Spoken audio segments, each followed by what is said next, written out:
called Bar Rescue. John, good morning. Thanks so much for being with us. Oh, great to be here. Good morning. John, did you ever think you guys would get to 100+ episodes when this show first launched? Honestly, I thought I'd do a pilot and go home. 100 episodes over 5 years. I mean, it's mind-boggling to me. I've dealt with over 900 employees. I'm told about 400 of them have cried. Yeah. Some of them have swung at me, screamed at me. It's been a heck of a journey. It really has. Unbelievably addictive show, by the way. I have binged watched your show on like a rainy Sunday for literally hours. Honestly, one Sunday I watched it after a couple too many drinks at a bar the night before. Have you ever had to get physical with somebody and maybe not shown that in the show? Because honestly, sometimes I think that somebody's going to deck you because you're pretty confrontational with some of these, bar owners and employees at bars. So what's the worst thing you've ever had happen to you? Oh, I've had about 20 people push or swing at me. Now, I never swing at anyone. I'm not a violent person. Right. But they're failing. Their houses are on the line. They're hundreds of thousands in debt, and I'm only there for a couple of days, and they're counting on me. I have to be aggressive. So there's this clock ticking in the back of my head every minute, and it makes me push and push and push.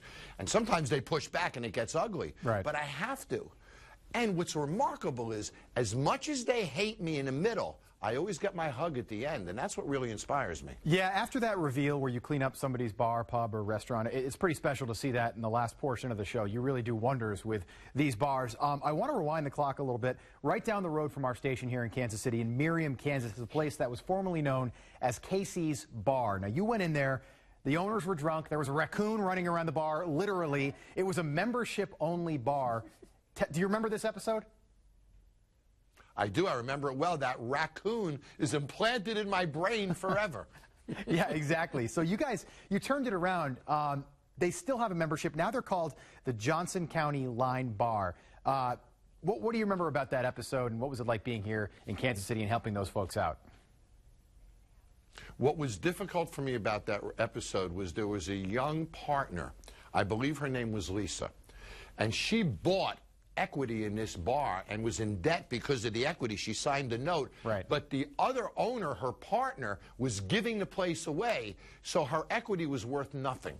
And there was a serious confrontation between myself and the owner to either put up or shut up, to either let Lisa out of the deal or let her run it as a business. And as it turns out, she left and went to work in another bar, and he did pay her back. And I split up that partnership, which was unjust. Right, I remember that. That bar, by the way, is still operating successfully right now. Their membership is still at $10 a year. All right, worst bar you've ever seen, where and when? Probably O-Face in Council Bluffs, Iowa, which is the only time ever I've walked out on a bar rescue. I mean, I looked at them and said, I will not remodel your bar, and walked out. And the reason why is they were violent. They actually hit employees. Wow. Violently. Yeah. And I would not perpetuate their violence. So ethics means something, and every episode has integrity and ethics to it, and we won't perpetuate something like that. I'm glad to hear that, John. We got about 10 seconds left. Do people treat you well when you go out to eat now? Oh, very well. Some of them are scared of me, but they all treat me well. Right. Glad to hear it, John. The show is Bar Rescue. It's on Spike. A wonderful program. John, thanks so much for being with us. We appreciate it. Good to see you.